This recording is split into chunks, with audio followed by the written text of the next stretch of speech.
इस कहानी में हम यह देखेंगे कि एक समझदार और बुद्धिमान राजा जो अपनी जनता के बीच लोकप्रिय था। उस राजा पर ईश्वर का हाथ था, लेकिन गलत संगत और अपने घमंड के चलते उसे अपने पतन और अपने जीवन के अंतिम समय में निराशा का सामना करना पड़ा। हम बात कर रहे हैं राजा सोलोमन की, जो बहुत ही बुद्धिमान शासक था। सोलोमन राजा डेविड का बेटा था और उसने अपने पिता के बाद इजराइल को संभाला। ऐसा कहा जाता है कि ईश्वर ने स्वयं राजा सोलोमन को आशीर्वाद दिया था कि वह सबसे बुद्धिमान शासक बनेगा। सोलोमन ने राजा बनने के बाद सारे शासकों और दुश्मनों को खत्म कर दिया। सोलोमन के पास बहुत सारे सैनिक, जहाज, घोड़े, हाथी आदि थे, जो उसके सेना को मजबूत बना देते और इसकी वजह से वह अपने शत्रु को खत्म कर पाता था। सोलोमन ने ईश्वर के लिए बड़े बड़े मंदिर भी बनाए, क्योंकि वह ईश्वर से प्रेम करता था। वह एक न्यायप्रिय राजा था जो दूसरों के साथ हमेशा न्याय करता। उसके पास जो भी आता उसे न्याय जरूर मिलता। एक दिन राजा सोलोमन के पास दो महिला रोते हुए आई, जिनमें से एक के पास एक छोटा सा नवजात बच्चा था। दोनों को रोता देख सोलोमन ने उनसे पूछा, क्या हुआ है तुम दोनों के साथ? ऐसी क्या बात है जिसकी वजह से तुम इतना रो रही हो? उनमें से पहली महिला ने कहा, राजा आप हमारी मदद कीजिए और मुझे आपसे उम्मीद है कि आप हमारे साथ न्याय करेंगे। यह मेरा बेटा है और कब से यह औरत कहे जा रही है कि यह उसका बेटा है। आप ही फैसला करें कि यह किसका बेटा है। राजा, आज ही इसका बेटा पैदा हुआ, लेकिन वह मरा हुआ था। उसी के साथ साथ आज ही के दिन मेरा भी बच्चा पैदा हुआ और उसने मेरे जीवित बच्चे को मुझसे छीन लिया और उसे वह अपना बताने लगी। दूसरी महिला ने कहा। यह सुनकर राजा दुविधा में पड़ चुका था। वह सोचने लगा था कि इन दोनों में से कौन सही बोल रहा है और कौन झूठ बोल रहा है। इसके बाद राजा ने एक तरकीब सोच निकाली।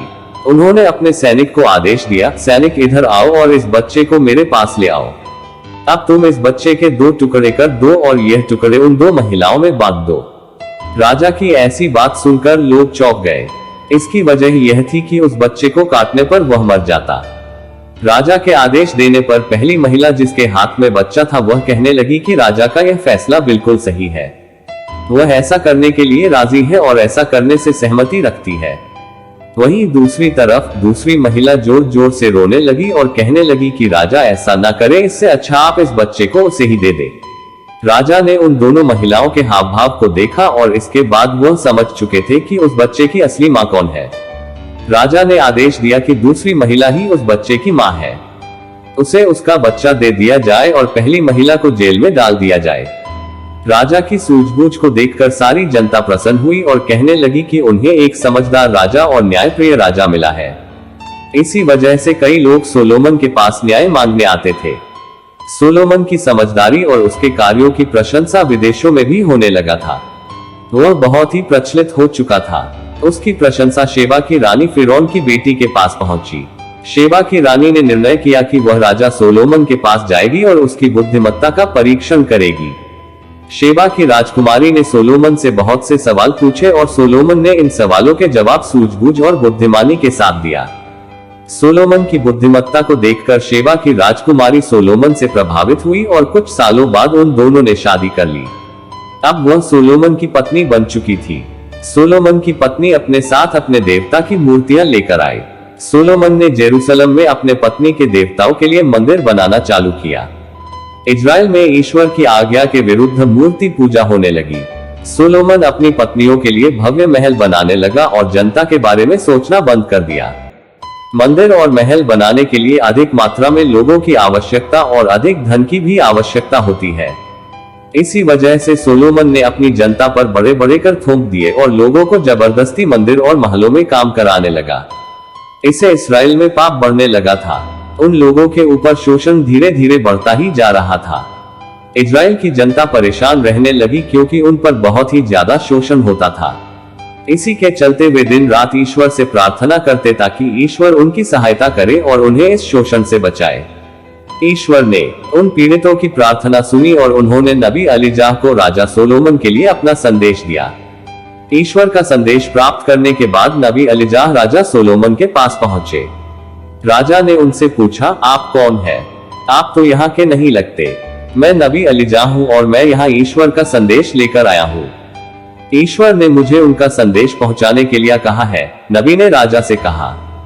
अलीजाह बोले, यह क्या किया राजा तुमने? तुमने डेविड के सिंहासन को अपमानित किया है। क्या तुम्हारी हिम्मत कैसे हुई? राजा ने कहा। इसके बाद अलीजाह ने कहा, शांत रहिए। यह वाणी ईश्वर के वचन की घोषणा है। तुमने मेरे पवित्र नगर को मूर्तियों से सजा दिया, लेकिन मैंने ईश्वर के लिए कई भव्य मंदिर बनवाए हैं। अगर मैंने अपनी पत्नियों की पूजा के लिए मंदिर बनवाया तो क्या गलत किया? राजा ने कहा। नबी ने फिर कहा, तुमने उन्हीं लोगों को दास बनाया जिन्हें मैंने स्वतंत्र कराया है। अपने प्रिय डेविड के कारण तुमसे राज्य नहीं छिन रहा, परंतु तुम्हारी मृत्यु के पश्चात तुम्हारा राज्य नष्ट होगा। यह मेरे वचन नहीं, ईश्वर के वचन है, याद रखना। अलीजाह ने ईश्वर का संदेश राजा को सुनाया और वहां से चले गए। सोलोमन अब बदल चुका था। उसने ईश्वर की बात नहीं मानी और अपने बुरे काम करता रहा। वह उन सबको मार देता जो उसके खिलाफ आवाज उठाता।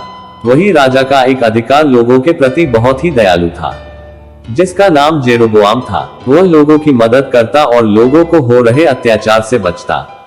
उसकी दयादिली और दया की भावना देखकर ईश्वर उससे खुश थे। इस वजह से ईश्वर ने नबी अलीजाह के द्वारा अपना संदेश भेजा। जैसे ही अलीजाह जेरोबोआम के पास पहुंचे, उन्होंने ईश्वर का संदेश उससे सुनाया। नबी ने कहा, जेरोबोआम, मैं अलीजाह नबी हूँ। ईश्वर ने तुमसे मिलने भेजा है। तुम कुछ देर रुकोगे? अलीजाह की बात सुनकर जेरोबोआम चौंक गया और उसने अलीजाह से पूछा, ईश्वर ने परंतु क्यों? ईश्वर चाहते हैं कि मैं तुम्हें उनका संदेश तुम्हें बताऊं।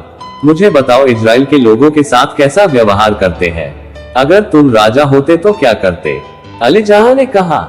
जेरोबोआम ने नबी के सवालों को सुना और उनका जवाब दिया, अगर मैं राजा होता तो मैं गुलामों को मुक्त करता और प्रजा की भलाई के लिए काम करता। नबी ने ईश्वर का संदेश सुनाया, तुमने साबित कर दिया कि तुम महान हो, अब तुम ईश्वर का संदेश सुनो।